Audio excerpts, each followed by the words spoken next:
All right, there we go. Cool. We'll kick it off, see who rolls in, do the general intro. For those who haven't joined before, thanks for hopping on. It's our bi-weekly office hours where we kind of go through a topic voted on by the community. For the most part, sometimes we steamroll it and just pick a topic. But for this week, had a vote Will threw out, and the winning topic was Arbitrum. So obviously we launched on Arbitrum, was it last Friday? Or was it 2 Fridays ago?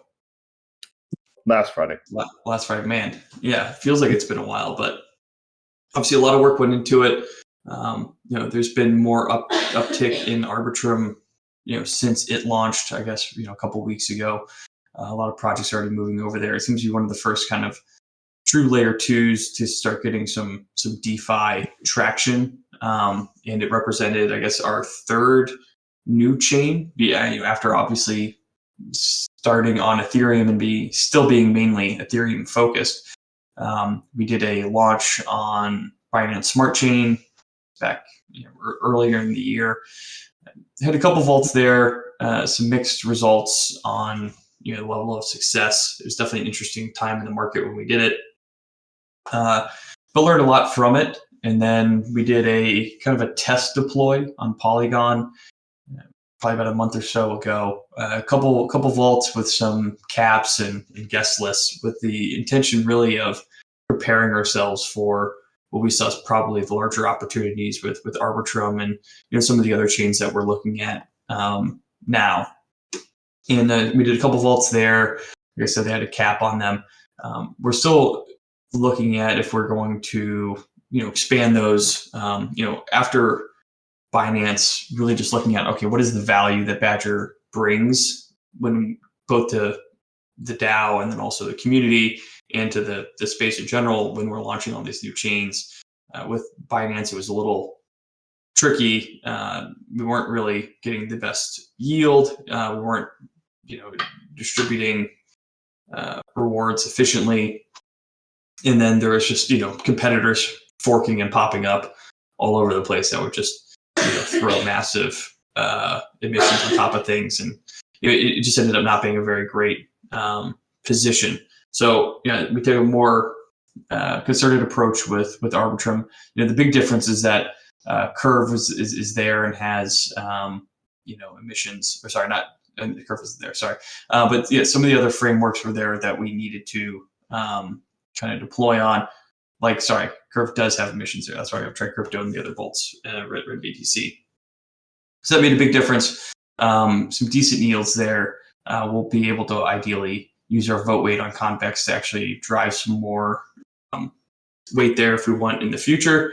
But we were able to basically fork a lot of our current vaults and go over there, which made certain components of the deployment make sense and a little easier. But there was definitely some, and still are some hurdles, largely around more infrastructure components. So having the appropriate, having a consistent access to a subgraph there to get us the data that we need for doing appropriate harvest and distribution of rewards, for getting, having a better user experience for depositors, things like that. We're also working on how just in general Boost and everything works across chains. Natively, it works, but there's some hair on it and things we need to work through. There's I think overall pretty happy with how it's been progressing. I think we have 50 million in TVL over there now on Arbitrum, which is great. And we're looking at kind of expanding and adding more vaults for talking to new partners that are on Arbitrum that we might be able to do some vaults with, some things that are more unique, maybe get some more Badger specific rewards, and start offering more options to users. We're also using this as really trying to get Arbitrum nice and stable and have a good foothold so that we can really evaluate what we want to do with future chains. So we can use this as kind of like a multi-chain discussion as well. So next we're looking at there's a lot of activity on chains like Phantom and Avalanche, we'll see if optimism as another layer kind of gets any traction once I think they're making some adjustments to be more EVM compatible and easier to launch on.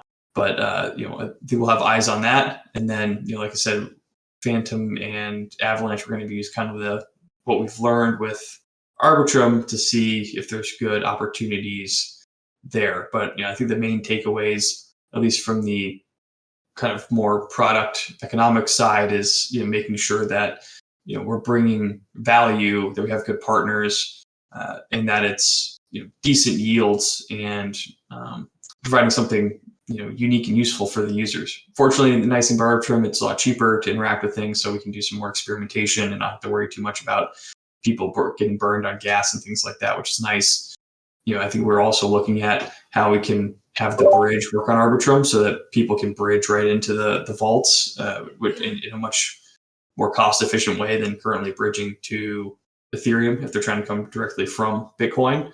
But I think overall we've been pretty happy with it, if not maybe I guess a little frustrated with some of the technical hurdles we kind of keep running into, some of the maintenance stuff.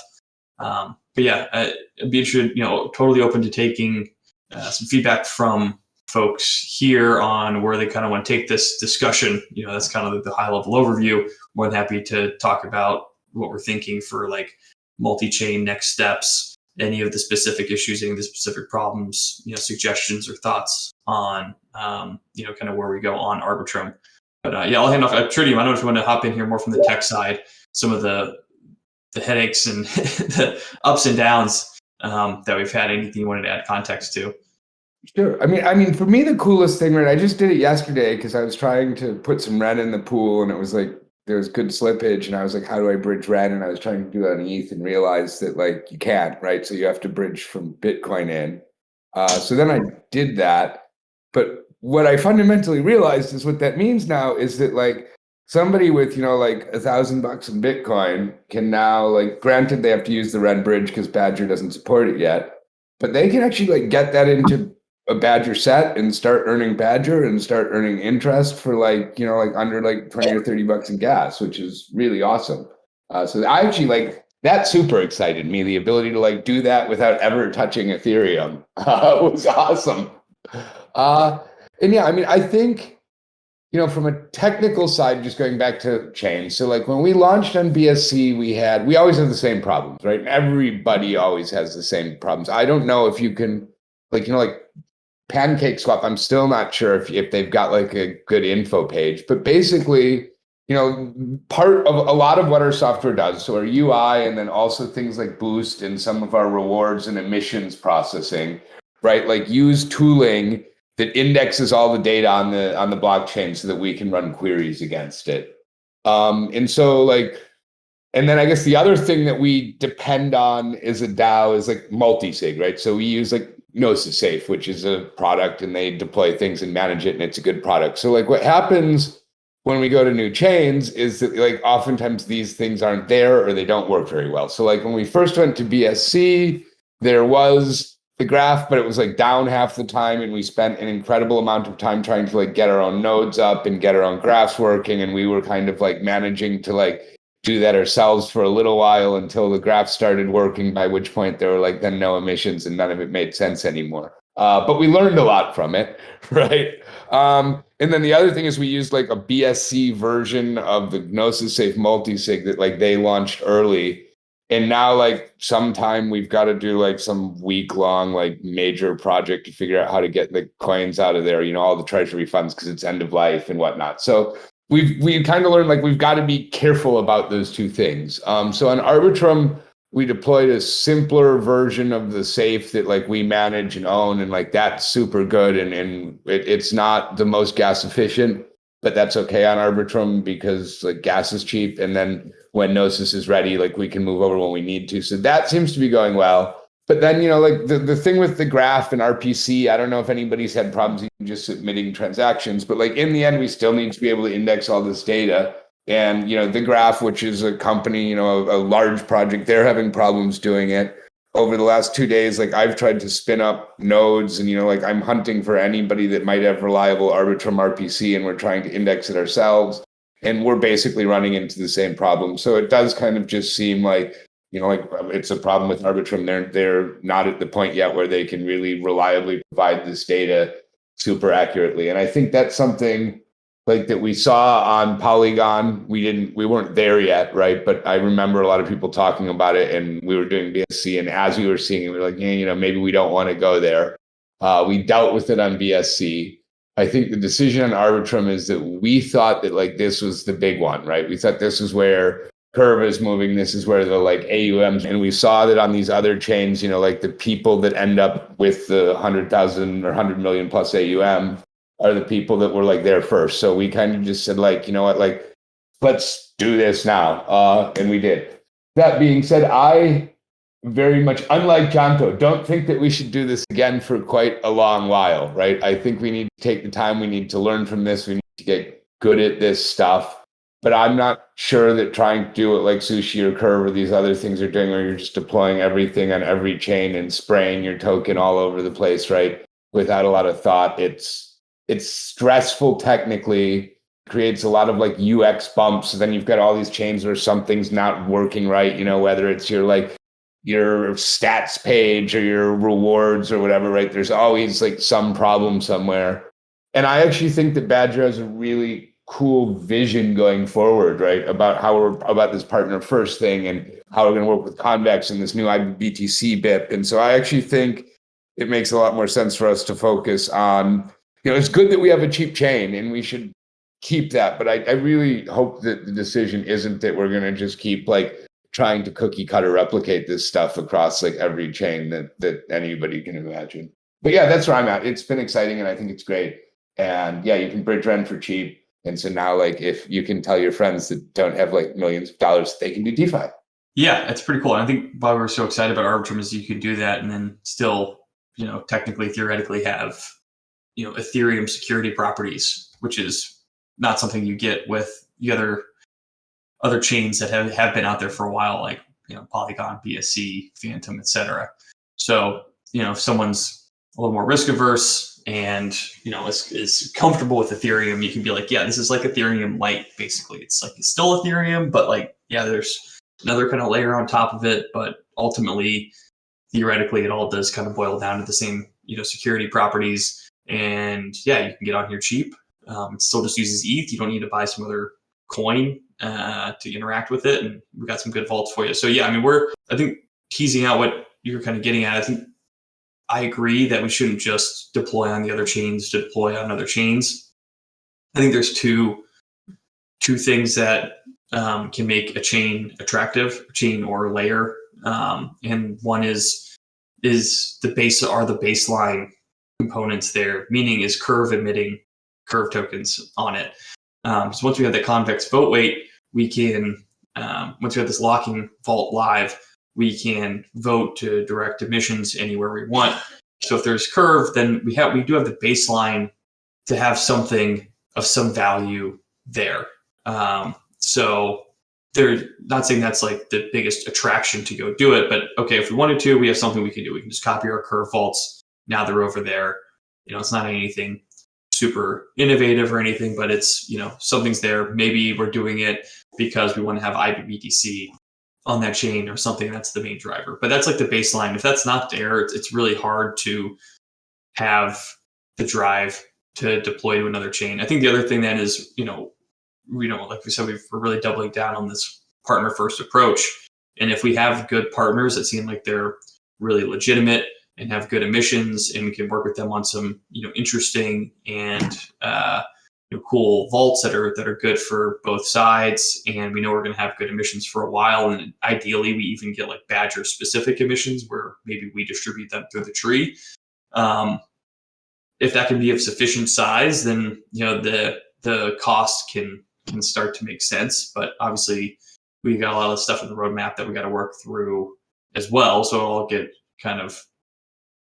get weighed to figure out the priority. But I think, you kind of have to go to another chain. Like, we're not just gonna like pop up and be like, all right, like now what? Like, we kind of did that with Arbitrum, but I think the value of having just this other cheaper chain that we can start doing stuff on, that Ren's already on, we can get the bridge there, we can get some other vaults lit up, maybe we start looking at other fun things or community things that we can do that are more focused on doing stuff on Arbitrum because it is cheap, that we couldn't do on Ethereum. Like we have that sandbox. That's great. Like we don't have to go, get another one just to have it, for sure. Well, and we also have Polygon for that, right? Like I actually think Polygon is even cheaper, right? It's even a better sandbox. And I'm also glad that we have that chain.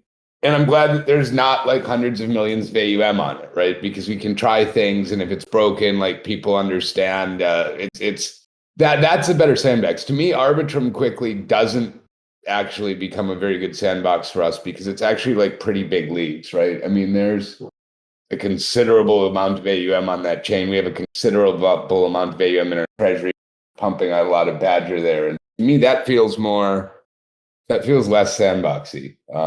But Polygon's a perfect sandbox. Arbitrum's like that sandbox for the people that do like the sandcastle competitions, like the really nice ones. Yeah, fair enough. It's like the world championship Polygons competitions. Yeah, Polygon's at my kids' preschool. Maybe at like a nice playground. Yeah, nice playground for sure. Yeah, no, I'm with you. I guess once we get things stabilized, we can go back there and see if there's fun stuff to mess around with.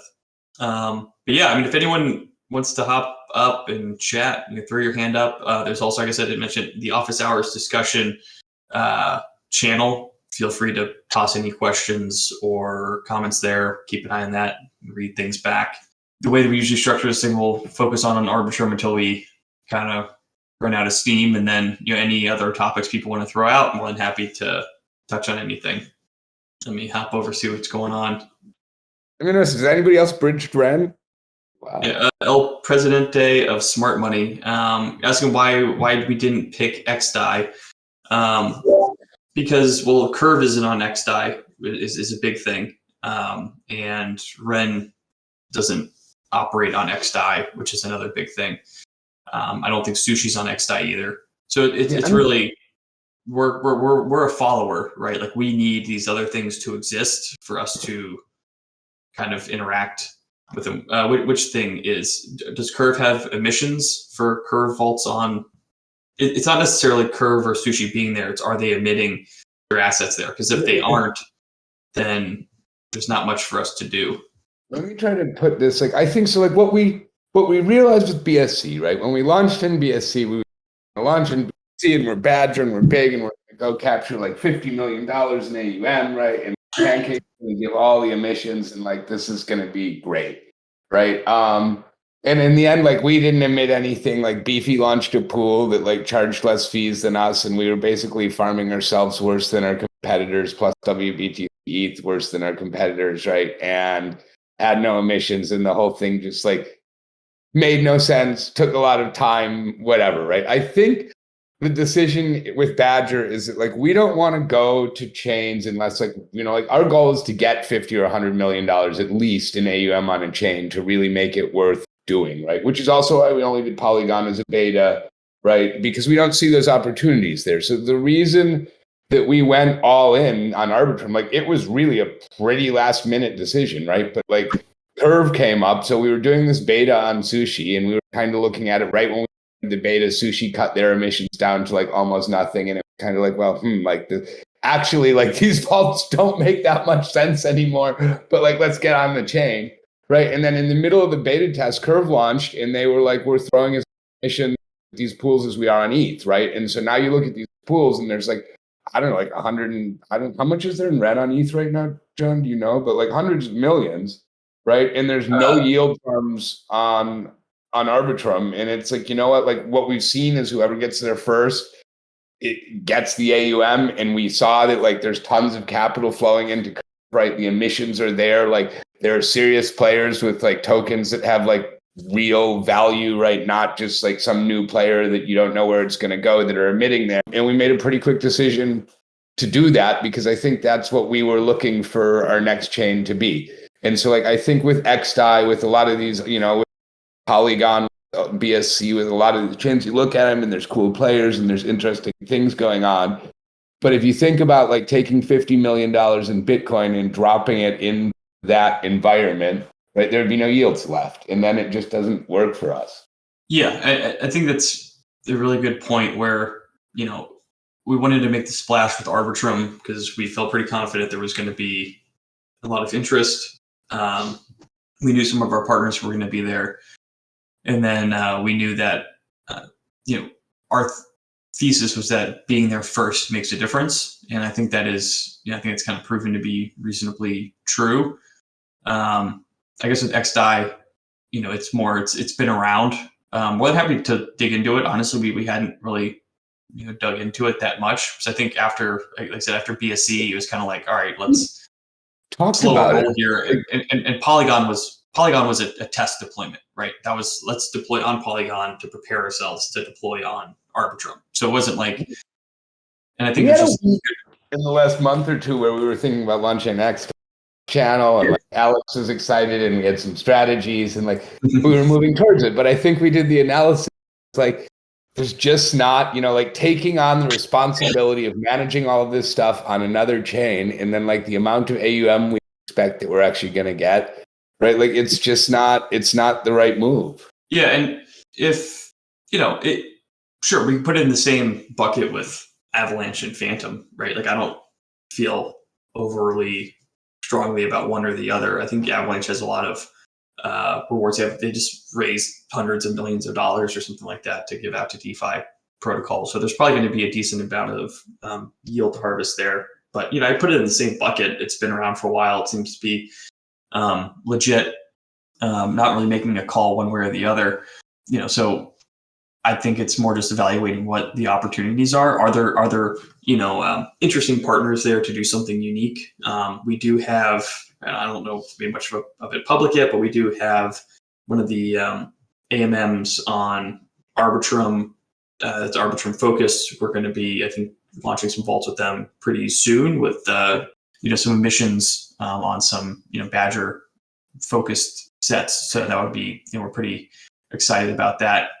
For the El Presidente, if you want to ping me or put it in here, like screenshots or links to any of the deployments on XDAI you find interesting. It's all about like, okay, can it sustain a $5-10 million can a pool take $10 million worth of Bitcoin and then still have decent yield? If you can, cool. Like maybe we do it, but I think what we've learned is like it's a lot of work to deploy on and maintain another chain. Would we be faster and more efficient deploying on the next chain? Probably, but there's still going to be a lot of hair. It's still going to be its own thing. I'm sure there's going to be stuff that we'll have to do on that one we didn't have to do in Arbitrum. And then the maintenance is a thing too. Like, okay, the graph's down on Arbitrum, like that's a real pain. Now if we have to worry about that on Arbitrum, we have to worry about that on Arbitrum and Polygon and XDAI, and Phantom and Avalanche. So it's just a lot, and like I said, we got to be careful about how thin we're getting stretched, and for the value that we're getting out of it. I might just keep ignoring Hashira's question to see if he'll post it another like 3 or 4 times, but just touch on it real quick. For there it is. For the IBTC MetaFactory pool on Curve, it's going well. I don't know the actual launch date. I think it's supposed to be in the next week or two. Spot has been chatting with them directly. He's been in and out of this chat.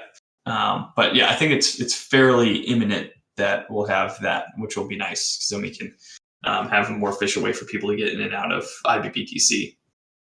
KP, what about ETH2? Do we need any layer 2s afterward? That's a good question. It's my kind of assumption, and I'm not an expert in any of this stuff.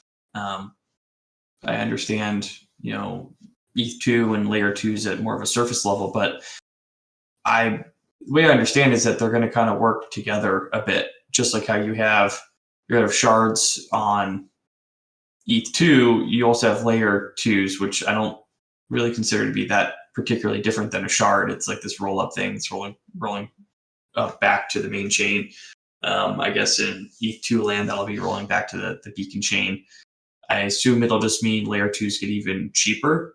But yeah, I think having stuff running at scale on ETH2 is pretty far away, meaning like 6 months at least. I don't, that just my back of the,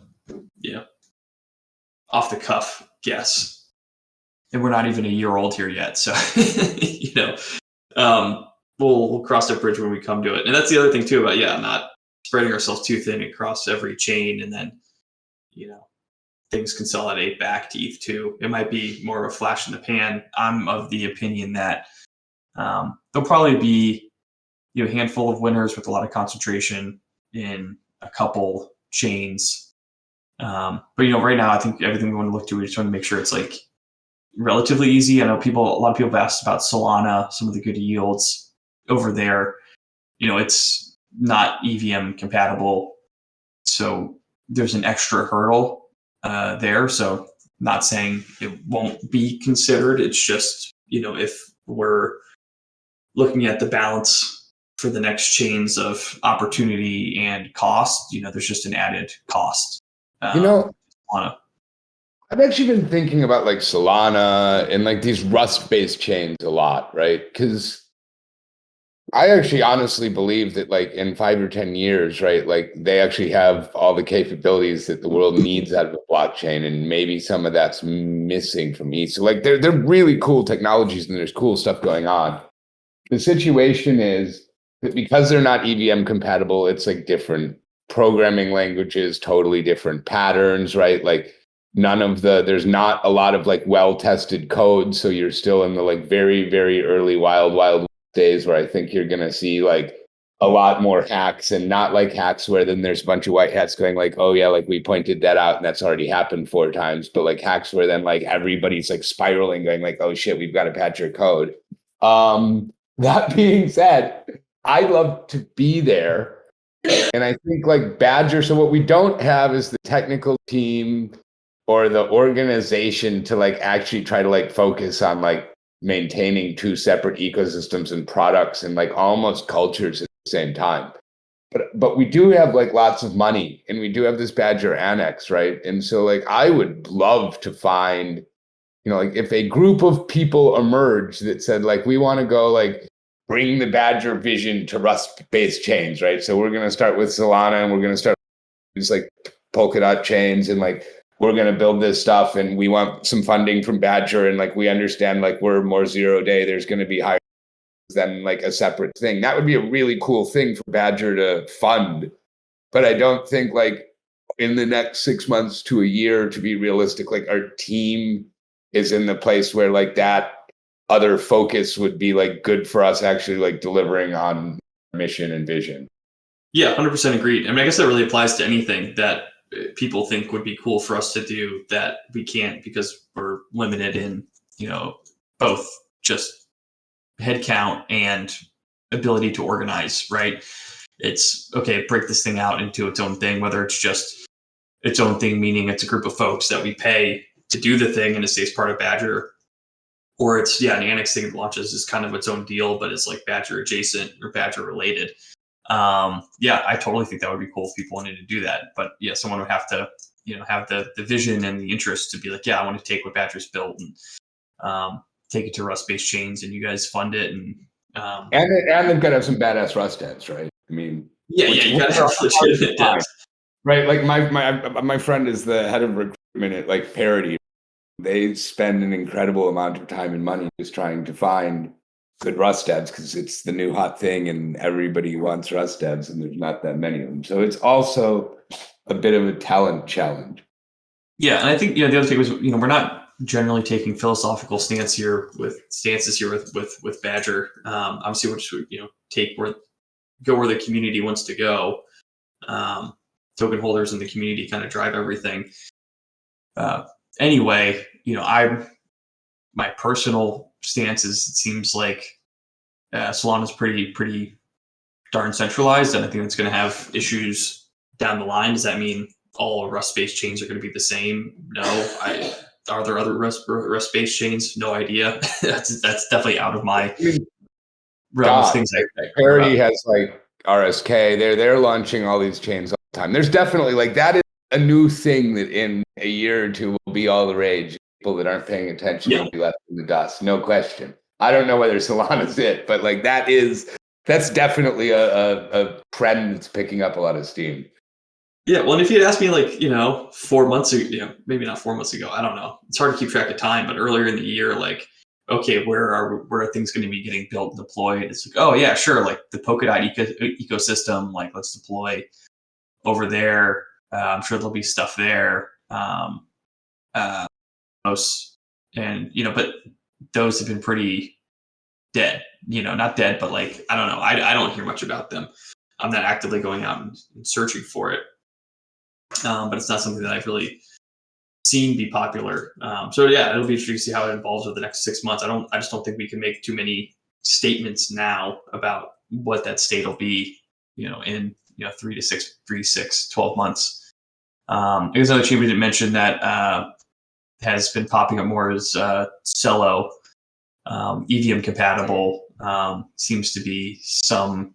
Not Curve and Sushi and the like aren't over there, but there's uni forks and things like that. So another one that I think is on the list of considerations, pending the appropriate opportunity. But maybe we'll keep an RFF. I think we got to clean up the RFF channels, but maybe we'll roll that Arbitrum one. I think it's already been renamed a couple times into just general cross chain to keep I think it's worthwhile to keep the conversations going, just to stay on top of the market. We might not deploy it. We might deploy on another chain in the next 2 months, or we might not do it for another 6 months. Who knows? But I think it's good to keep that contact with people who care and have their ear to the ground, because there's obviously a lot going on.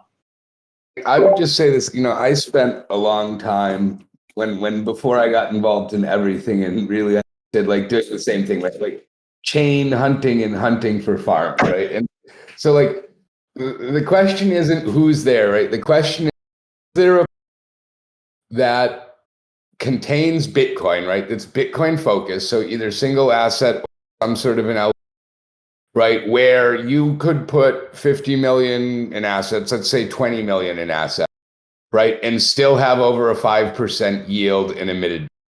And so like that is the point where, to me, it starts to get interesting. And then the next question is that Project X that launched yesterday, right, that's doing some LM event where for 4 weeks they're emitting like tons of tokens, which everybody's going to sell down to nothing, so I guess the question is, how stable is that yield source, right? But if there are stable yield sources that like can pay 5% plus on like Bitcoin, then like that's interesting. And that's something to like really, to me, actually start seriously looking at a chain, right? But other than that, it's just a lot of work, and we're better off focusing on situations where we can get more.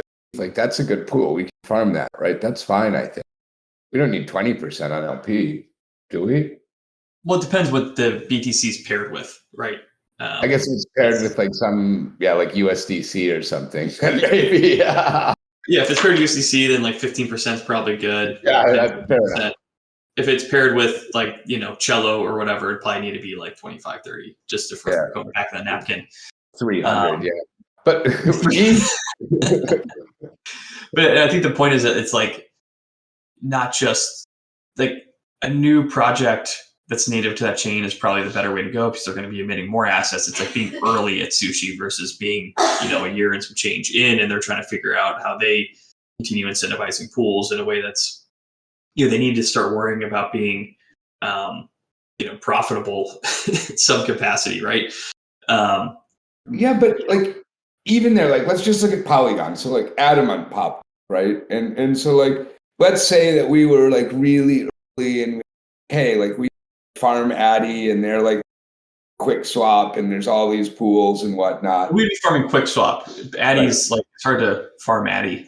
But the reality is that like you're dependent on the token price of quick swap, right? Like, and I don't think, it might have looked great like on week one, but like I don't think if you look at quick swap anymore, you're gonna find those sorts of emissions. So the challenge with with new players is like, like how stable is their token price going to be, and like how solid is this project, and like how much traction are they getting, right? And still, like I don't know, that the new players is tricky because it always looks good, but Yeah, I mean, to be honest, and I actually talked with QuickSwap way before we did anything on Polygon.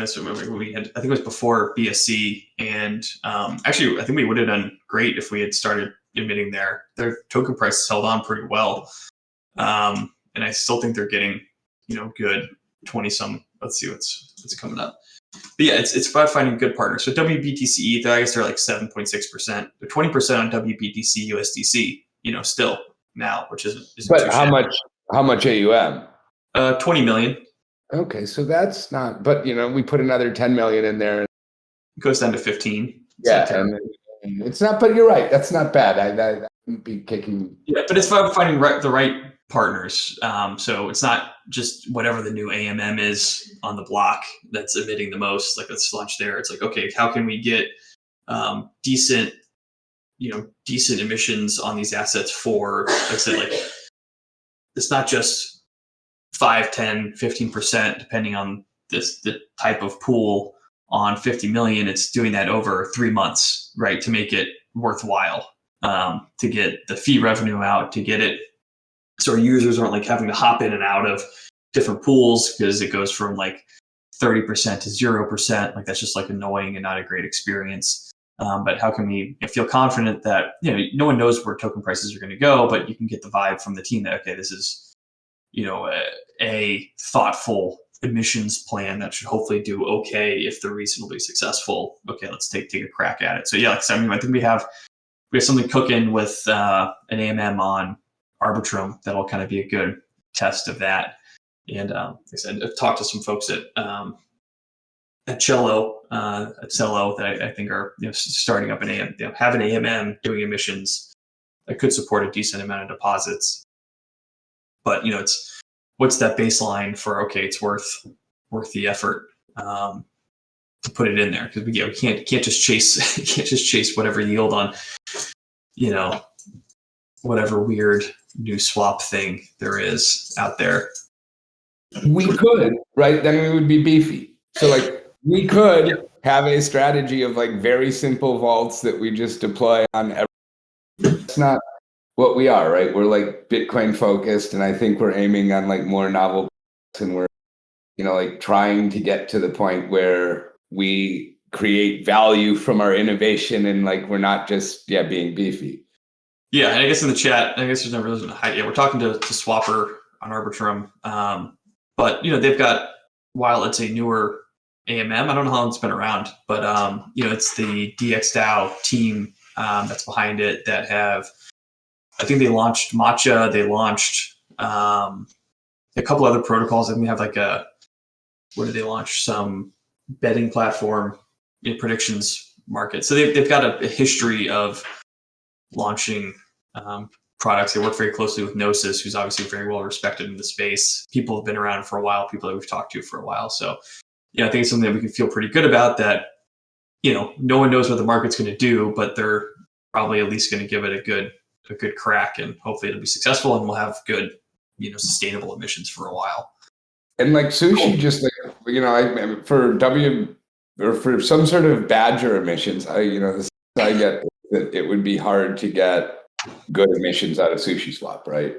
Yeah, well, it's hard to. They have, I don't know how many different chains they're on now and how many different pools they have, but it's hard to get any sort of focus on, if we wanted, hey, let's drive more value to Badger. It's difficult to do. There's some benefit from just being there because people are going to be using it to swap. They're comfortable with it.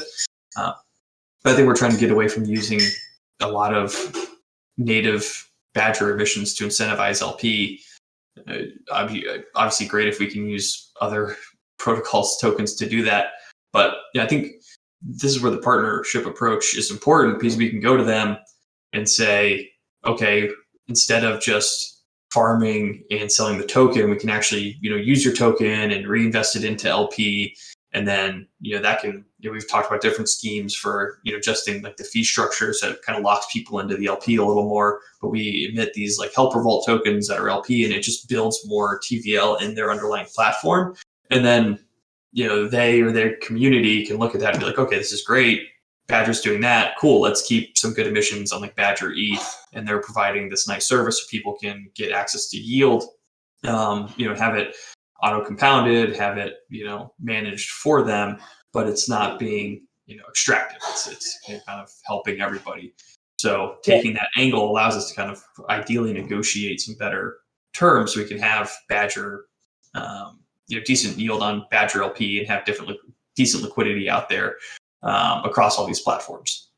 Yeah, I agree. The only thing, the thing I was saying is in my observation, right, like looking at Badger's partnerships, right, like from working with people, like for me, the best partner we have is with DFD, right, on IBBTC. They're super engaged.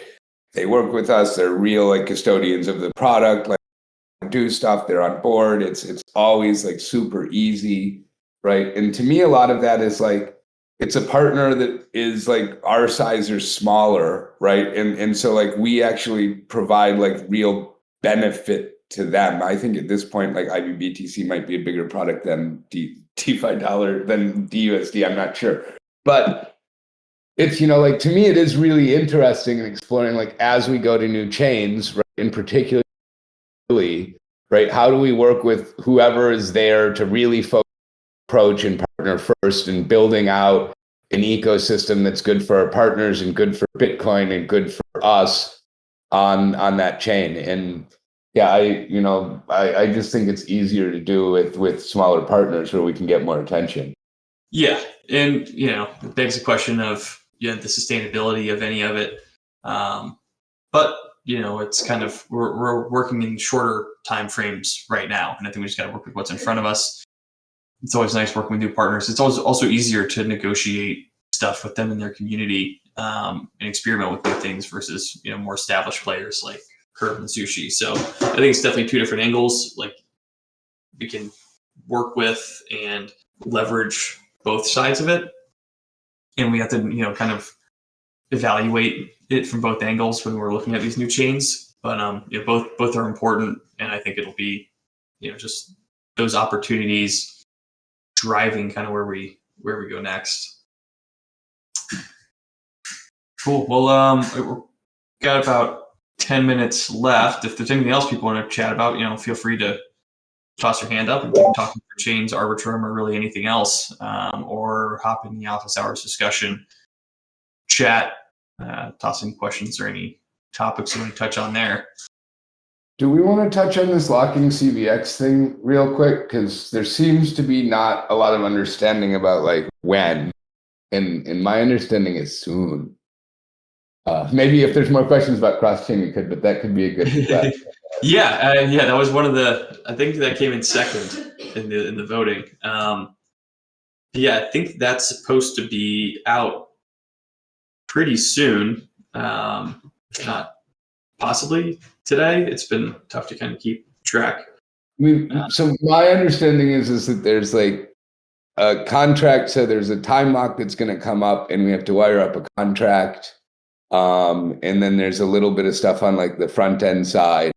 And so I think like if we have that all together and it's looking good today, we'll probably try to get into guarded launch if it's not super late. And if not, then the question is whether we do it tomorrow or wait till Monday, just because the team gets tired of launching things on Fridays. But yeah, so like real soon, imminent. Real soon, yeah. Because Friday launches usually somehow turn into Friday evening launches, which no one likes. So yeah, if anyone wants to talk about that, but basically, please, once it's launched, slam all of your convex into it. We'll be offering good Badger emissions on it. We'll be auto locking. There'll be kind of withdrawal windows. It won't be user based. It'll just be general for anyone to withdraw once assets unlock. We'll be building out dashboards and stuff to make it easier for folks. But long story short, there will be some ability to exit. It's not going to be like a curve, like a one of those YVE curve models where it just kind of like auto relocks everything and you never get a chance to withdraw. There will be withdrawal windows. So like I said, we'll have dashboards and other visualizations to kind of let people know when they should have a good opportunity to withdraw. No one's guaranteed to withdraw in any window. But it's kind of our starting point for this to hopefully lock up as much convex as possible and continue to drive good yield to the Bitcoin convex sets. That list is getting longer and longer, and it's getting more and more competitive to have that vote weight. We think being kind of first on the scene with a locking vault that has good baseline emissions on top of it. I think we're targeting like a 10% yield. So we'll see exactly how that shakes out when we're managing it maybe weekly or so for pegging, using the appropriate kind of prices and sizes of everything, but hopefully that'll be sufficient to get a lot of interest. I think you'll need CVX to deposit out of the gate. I don't know if it'll be ready to go to start, but we'll be eventually having it where you can deposit CVX or BCVX into the vault. But I think to start, you'll have to kind of unwind your BCVX if you have it, and then slam the CVX in there. But we're gonna have good yield. Not sure if we're gonna have it juiced at all in the beginning, maybe just for the guarded, but it's going to be a real important piece. It's got some guarded juice, and then like the thing I would say. So this is set and unlock, and I do think that I imagine in talking to Poe that come 16 to 17 weeks out, beyond there being unlock windows, right? There will be really the opportunity for some secondary markets to start to pop up, right? So that's something else we can look at that I actually think is kind of interesting. And then when there is this ability for somebody to unlock at some point, right? How can those secondary markets start to work? But that, I guess, is something more for when tokens are unlocking. Yeah, it'll be interesting because it should track pretty closely, ideally, to CVX, given that there is assumed liquidity, right? Like you can get it out. It's just going to be a time base. So like, what is the discount for that potential time to wait to unlock? But yeah, it's a low key, very important thing for Badger. I think having a significant vote weight in convex will quickly become the biggest and most important asset that Badger actually has, because it allows us to secure good yield, secure decent TVL because of that yield. And then it also becomes something where other projects that maybe aren't as large or weren't able to secure as much vote weight will want to work with us to get access to that, to have us maybe vote for them in line with them. And that opens up the opportunity to have more non-Badger emissions to put on top of things. So if projects want to incentivize voting on their BTC flavor or their specific chain or their specific protocol, more than happy to accept third-party assets to distribute and juice Badger yield in return for helping, maybe giving them a little more outweighted vote in our next vote. So it's just a lot of opportunities if we can be successful with this vault. Yeah, Barfer, Vodium. I haven't dug too into it, but it's kind of why go to Badger instead of Vodium? Well, one would be if you want good yield on Bitcoin, if you're interested in Bitcoin. I'd have to go look at how Vodium's structured, period. But we're trying to make it a real kind of hands-off thing. You shove your assets in the locking vault, you're earning 10% Badger on top. And I think here's the real appeal, right? Is that my understanding is 10%, target 10% Badger emissions after first, right? So like assuming a regular curve, which there's not, like 2,000% is like 20,000%, right? It won't quite work out like that. But I think the answer is that, like, if you are a Badger, right? So if you have a bunch of Badger and you have a bunch of Bitcoin and you're like invested in our protocol, and there put your convex, that's going to pay better, right? And you will be getting Badger tokens, which help for your boost, which then allow you to invest more Bitcoin, right? And so I actually think yeah, for people that are like into our ecosystem, very proposition. I think the question, the challenge, and something that we'll have to play with options. People that like maybe aren't all that interested in Badger particularly, right? But are just kind of looking for somewhere to get paid to for their votes, right? I don't know how compelling our proposition will be them versus others, but I think like we can work through that with time. Yeah, I think our two goals are, one, make it easy for people that want, you're already in Badger, you want to make sure there's good Badger rewards. I mean, good yield on Badger sets, delegate to us because we align with, what you're aligned with. And also you earn decent yield on it. And then second, we just want to have the easiest way for you to make sure that you're optimizing your convex yield, so that you're getting that extra 1% emissions on your staked convex. And then also, we're going to be emitting the staked, so when it receives curve, we put that into CVX curve. So we're already, we're handling that auto staking of your emissions, emitting you another yield generating asset that you don't have to worry about claiming. You don't have to worry about claiming and redepositing. And then on top of that, you're going to be earning baseline Badger rewards as an incentive. So instead of saying, hey, I'm going to go to one of these like bribing protocols and then like pick and choose where I want to get bribed or how I want to get bribed, this vote or the next 3 votes, but not the next votes after that, you can get X. You're going to get your convex rewards are going to be emitted in yield generating assets, so you don't need to worry about restaking. And then on top of that, you're going to be getting added 10% Badger, and you don't have to do a damn thing.